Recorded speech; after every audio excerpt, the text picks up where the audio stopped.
Você sabe quais são as doenças espirituais e quais são as doenças corporais que a gula provoca? Fala, meus atletas, aqui é o professor Ricardo Luiz e hoje dando continuidade nas nossas aulas acerca da espiritualidade no emagrecimento. Hoje é a aula 3 e nesta aula eu abordaria a cura espiritual para podermos emagrecermos. Por que eu disse que nós abordaríamos? Na realidade, eu de alguma forma falei com vocês num aspecto. Eu acabei não falando das doenças que a gula provoca, eu apenas falei dos meios. Então, se você, porventura, ainda não assistiu a aula 1 e a aula 2, eu peço para que você assista para você poder entender o contexto da espiritualidade no emagrecimento. Todavia, eu vou aqui fazer um resumo. A primeira aula, eu falei para vocês que todos nós conhecemos os mais diversos métodos para podermos emagrecer. Seja as dietas, os métodos dietéticos, os exercícios físicos, os métodos psíquicos, motivacionais. Eu falei para vocês também dos métodos clínicos, seja cirúrgico ou seja farmacológico. Porém, eu introduzi um novo método, que é o método espiritual para podermos emagrecer. E nestes métodos espirituais nós temos os mais diversos métodos, porque estamos tratando do espírito. As mais diversas religiões, evidentemente, têm os seus métodos. E eu introduzi um método cristão. E dentro do método cristão eu aprofundei na teologia, na filosofia, na antropologia de São Tomás de Aquino, no qual ele trata na Suma Teológica, que é um tratado, que é um livro, que ele aborda na sua questão 148 acerca da gula. Então, a partir deste ponto, da questão 148 de São Tomás, que eu inicio a espiritualidade no emagrecimento. Então, esta foi a síntese da primeira aula.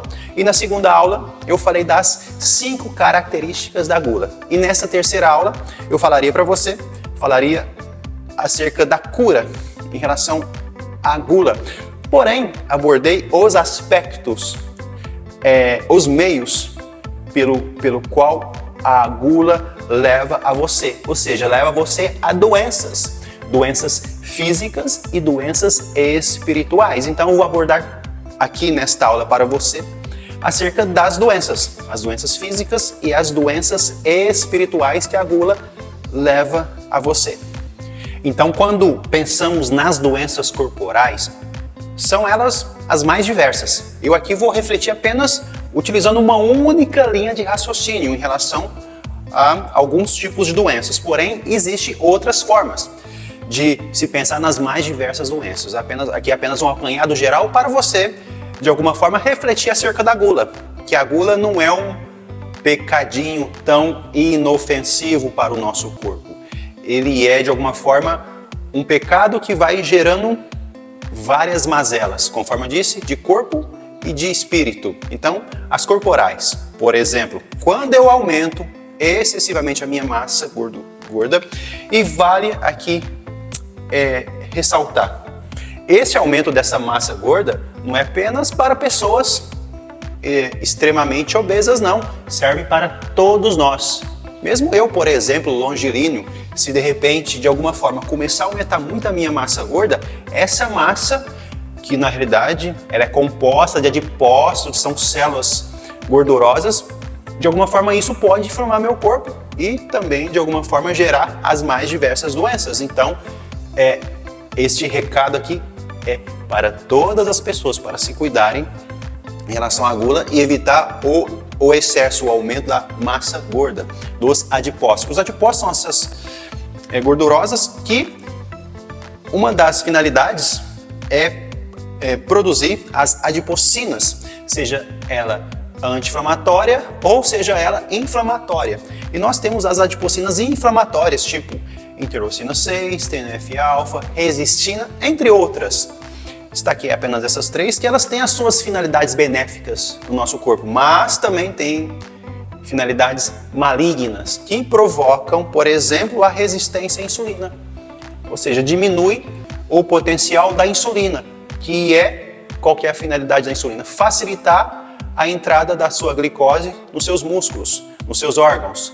Então, uma vez que você tenha o aumento, ou seja, a resistência à insulina, de alguma forma, perdendo a sua função, você, de alguma forma, fica muito mais propenso a alguns tipos de cânceres. Evidentemente, você fica mais propenso ao diabetes, e quando a pessoa de alguma forma é acometida, ou seja, é instalado diabetes nessa pessoa, essa pessoa tem o maior risco de ter trombos, de ter placas de ateroma.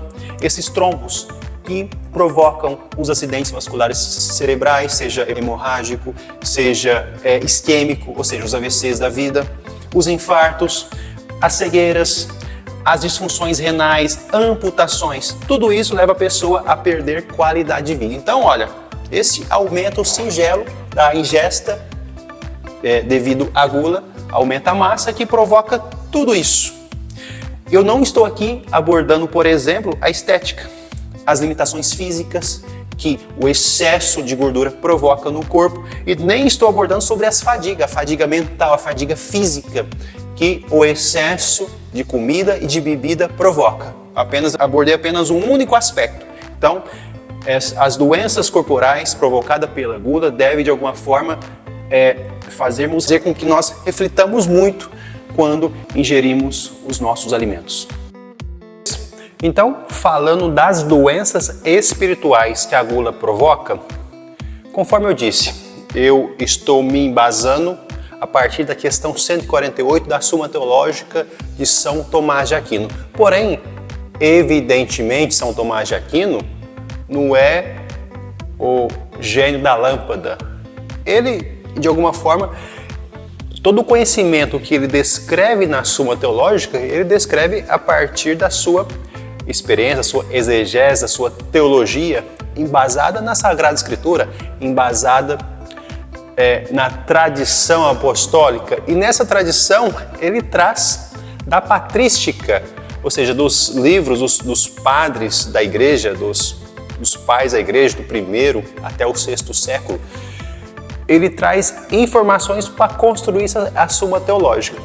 E é a partir disso que ele discorre acerca das doenças espirituais provocadas pela gula. Então não é uma invenção dele.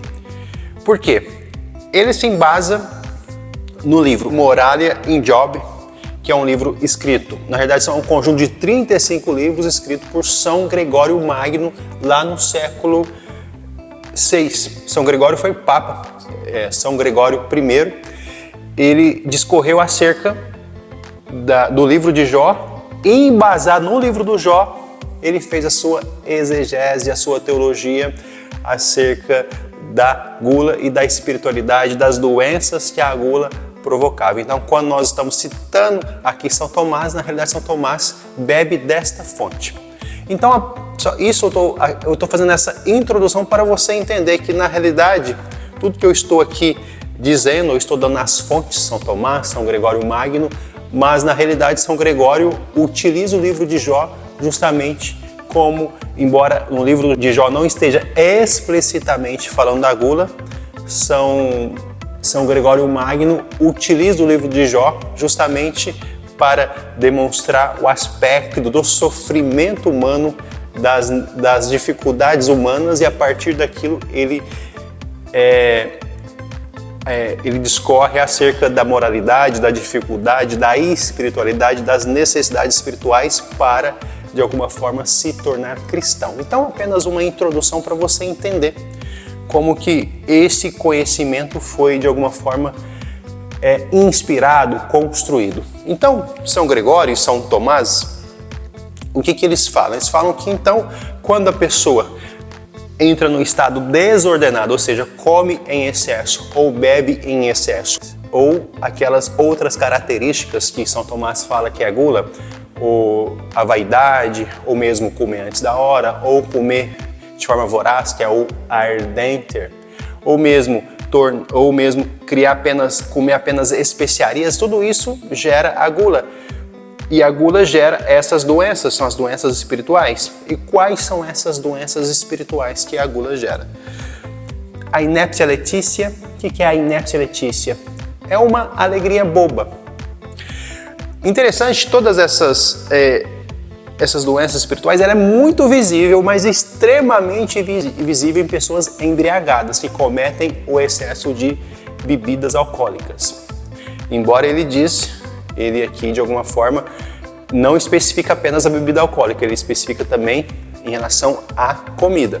Mas, por exemplo, você observa uma pessoa que está ali numa festa que começa a ficar aquela rindo de qualquer coisa, achando graça de qualquer coisa, fica aquele bobo.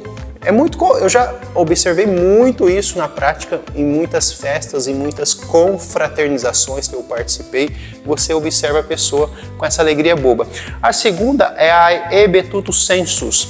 Interessante que no português tem uma tradução, seria obnubilação. Obnubilação seria um embotamento da mente. Isso acontece muito no pós-prandial, no pós-refeição. De alguma forma, é um efeito fisiológico após a refeição. Então você de alguma forma tem uma diminuição evidentemente da sua capacidade mental, porque você está fazendo ali a digestão. Então de alguma forma você fica um pouco mais lento no raciocínio. Porém, aqui ele diz que a pessoa que come ou bebe em excesso perde essa capacidade mental, essa capacidade crítica, essa capacidade analítica, ou seja, a mente é verdadeiramente uma faca que de alguma forma ela tem que ser afiada, ela deve de alguma forma cortar ali e penetrar. Então você perde esta capacidade, esta acuidade, ou seja, essa potência de corte. Então isso que de alguma forma provoca a gula ou o excesso de bebida, por exemplo. Então o escurilita. Escurilita é aquela pessoa que de repente bebe, de repente ela é quietinha, começa com piadas indecentes, piadas de alguma forma desagradáveis, aquela pessoa que começa a se gesticular de forma muito obscena. É muito comum em pessoas embriagadas. Evidentemente que não em todas, mas eu, pela minha experiência enquanto garçom, enquanto atendente de bar, já observei muito isso em festas particulares, em confraternizações, pessoas que perdem a linha mesmo. Multilóquio. Você não conhece uma pessoa que não conversa com ninguém, mas quando bebe, dispara a vitrola. Ou mesmo quando come, começa a falar. Esse multilóquio é a verborreia. Não existe a diarreia, a pessoa que tem diarreia, tem também a verborreia. Imundícia ou imundície. Geralmente, esse tipo de situação se observa muito em pessoas alcoólatras que de alguma forma já perdem a sua capacidade de higiene pessoal. Aqui São Tomás e São Gregório, eles não fazem distinção entre bebida e comida. Evidentemente, talvez pudessem observar pessoas que talvez comessem em excesso, se estivessem tão apegados às comidas que talvez pudessem também estar dentro dessa situação de falta de higiene. Mas todas essas características são muito observadas em pessoas que bebem em excesso. Não em todas, conforme eu disse, mas em muitas pessoas. A inebrietas, que é de fato a embriaguez, não precisamos nem aqui ficar discorrendo sobre a embriaguez, que a embriaguez provoca, né? Sabemos que grande parte dos acidentes, sobretudo de trânsitos, grande parte deles é em fruto do excesso de bebida. Então aqui dispensa até comentários. E luxúria, aqui São Tomás, São Gregório, eles associam o excesso de comida ou de bebida à luxúria. Os adultérios, as fornicações, ou seja, aquilo que é desregrado. Porque o sexo, evidentemente, é muito bom, porque é o centro da vitalidade, ou seja, sem sexo não há humanidade. Porém, de forma desordenada, nós sabemos as tragédias que podem acontecer. E aqui ele associa, né, aqui se fala que são os dois centros da necessidade humana. Comer, nós temos a necessidade de comer, porque sem comida você morre, sem bebida você morre. E sem sexo a humanidade morre. Porém, o problema não está no sexo, o problema não está na comida, está na sua forma desordenada. Então precisa de uma ordem. Então, nós precisamos de entrar numa ordem para, de alguma forma, tratar melhor a nossa refeição e tratar melhor a bebida. Não é para você parar de comer, não é para você parar de beber. Na realidade, se ordenar diante da refeição, se ordenar diante da bebida. Então, na próxima aula, eu falarei para vocês, sim, nessa próxima aula eu entrarei no tratamento espiritual para você ordenar o seu espírito e, consequentemente, ordenando o seu espírito, a sua relação com a sua refeição, a sua relação com a bebida, de alguma forma, entrará num outro nível, num nível ordenado. E uma vez ordenado, você consequentemente vai conseguir manter o seu peso, você consequentemente vai conseguir emagrecer e de alguma forma melhorar, evidentemente, a sua saúde física e a sua saúde espiritual. Então, se você achou interessante, está achando interessante essas minhas aulas acerca da espiritualidade no emagrecimento, peço para que você dê aqui um joinha para mim, dê um coraçãozinho. Se você não quiser fazer comentários, dê pelo menos um joinha, porque isso ajuda muito o meu canal para que essas informações cheguem também a outras pessoas que têm interesse neste assunto. Então o YouTube entende que canais engajados, que têm comentários, que têm curtidas, que têm visualizações, são canais relevantes. E uma vez sendo relevante, ele promoverá esse conteúdo a outras pessoas. E peço para que você também compartilhe esses vídeos a pessoas que têm interesse de alguma forma, que querem emagrecer, estão com dificuldades nas suas respectivas dietas, nos seus respectivos treinos, porque talvez está faltando apenas o norte espiritual, justamente para que ela, de alguma forma, encare essas dietas ou mesmo esses treinamentos de uma forma mais, diria que, ordenada espiritualmente. Então, na próxima aula falaremos da cura espiritual no emagrecimento. Então, te vejo na próxima aula. Um forte abraço.